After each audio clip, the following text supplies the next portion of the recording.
This video was taken last year, last July 2024, together with my family dahil birthday ng mom ko noon. So we decided to have lunch there. So ayan, kikita nyo, order kami ng pansit at kaldereta.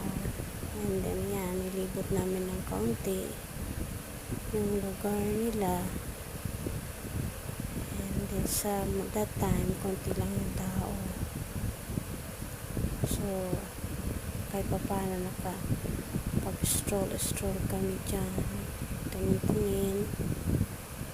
And then, that's it. Hindi kami pwedeng pumunta dun sa kabila. Dahil medyo busy sila that time. Dahil maraming nag-check-in. So, there it is. Yun yung front ng area nila. Yung sa receiving area. Yes, that's it. Nag-enjoy naman kami dyan.